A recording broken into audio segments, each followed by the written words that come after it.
archaeologists have discovered interlocking rock cavities in an outcrop in the Suez area.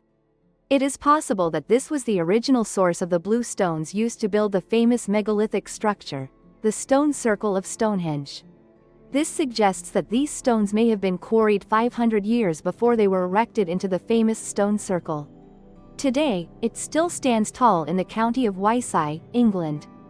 Is this the first sign that Stonehenge wasn't actually built in England? If that's truly the case, why did they have to transport this massive megalith to a new location nearly 200 kilometers away?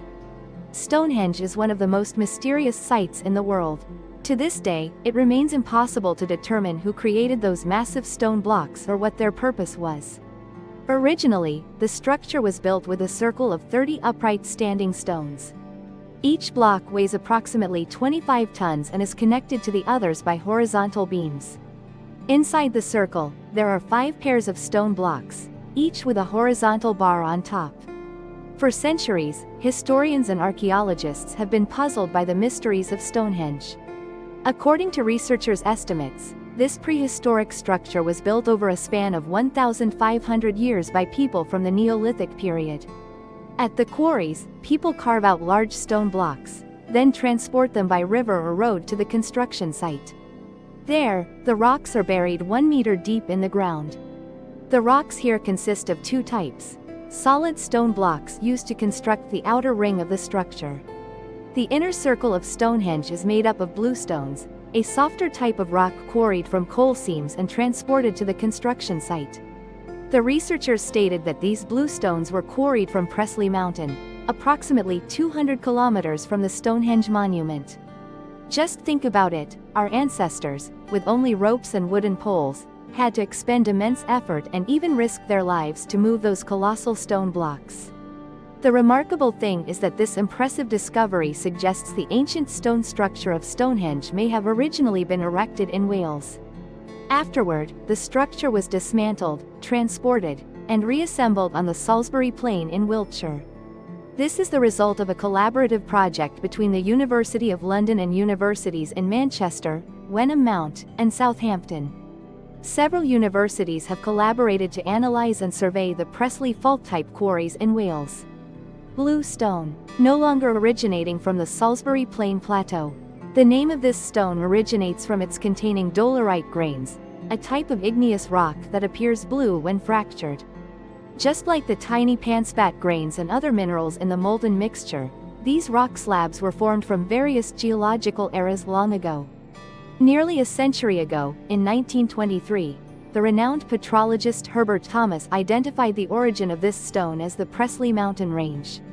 Currently, archaeologists have identified a series of stone pits within the rock layers at Kangle Dock and Cryros Euphalin, located north of the Pressley Mountain Range. It has a size, shape, and density similar to the bluestones at the Stonehenge Stone Circle site. These stone pits were dated using radiocarbon isotope analysis, based on seed shells and charcoal samples found around ancient fire pits. This is the research result on the tools used by stone quarry workers. Accordingly, these artifacts date back to between 3,400 and 3,200 BCE. However, the bluestones were only erected at Stonehenge around 2900 BC. This raises the question of why they were mined a whole century before being used in the famous stone sculptures at Hartwellside, England. Perhaps the ancient people of the Stone Age took as long as 500 years to transport the massive stones to the Stonehenge site. In my opinion, this makes absolutely no sense. Professor Maipacker Prisson, the project director, is currently studying the stone architectural structure he himself designed. Another hypothesis suggests that the currently estimated age of the Stonehenge monument is inaccurate, and that it is actually much older. However, Professor Prisson believes it is highly likely that they built the structure at sea whales, in the area near the submerged reefs. And that is the first version of the Stonehenge structure. What we see today at the Stonehenge Stone Circle is actually a reconstructed monument. Archaeologists have long debated how the massive bluestones were transported to the Stonehenge site. Could humans possibly have the strength to set multi-ton stones adrift with the current, then drag them across the land? Or were they naturally transported to the Salisbury Plain Plateau by the river's flow? Although a small number of archaeologists still support the second hypothesis, the majority now believe that the blue stones used as beds were transported to the site by humans. Due to the unfavorable flow of the Bang River in the area, it is difficult to transport floating objects in that manner. According to the latest findings, it can be confirmed that these stone slabs were deliberately transported into the inland region of England.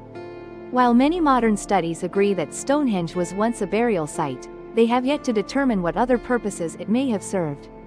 And how could a civilization without advanced technology have built such massive and intricate architectural structures?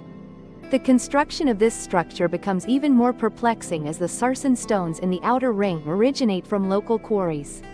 Here are the two English translation options, depending on the desired emphasis. The connection to Saturn. Astronomers unanimously agree that in 2700 BC, the planets and stars will align perfectly, corresponding to the positions of the Stonehenge stones. When analyzing ancient astronomical records, it becomes clear that the inhabitants of Stonehenge accurately calculated the distances between special spiritual sites and the planets. Next, recreate these symbols by placing the stones in their corresponding positions on Earth. But what purpose do they serve? How is the connection between these massive stone blocks and the planets above them manifested? One hypothesis suggests that, in addition to the influences of the sun, the moon, and human effort, Stonehenge may also have a connection to the influence of Saturn. This stems from a hypothesis first proposed in 1980. This theory explains that the inner horseshoe-shaped rocks are made of bluestone, and it is precisely this material that reflects that influence, while their directional nature ensures they always align with the effects of Saturn. If we imagine this on Earth, we must understand that Stonehenge represents Saturn, with 30 golden threads revolving around it. Saturn cycle. This is a 30-year cycle, which is why the outer ring of Stonehenge has 30 standing stones. Could the alignment of these stones with Saturn have any connection to the space-time structure in our reality? Could Stonehenge, with its arrangement of stones symbolizing Saturn, the moon, and the sun, truly be a reminder to modern humans of our own origins and nature? Our distant ancestors believed that everything held meaning, nothing was random. In the ancient world of Stonehenge, all things existed on two planes, the metaphysical and the physical. Given the evidence above, what are your thoughts about this massive megalithic block? Besides Stonehenge, if you know any other interesting and mysterious structures, please share by commenting right after watching the video. Now, goodbye and see you all next time.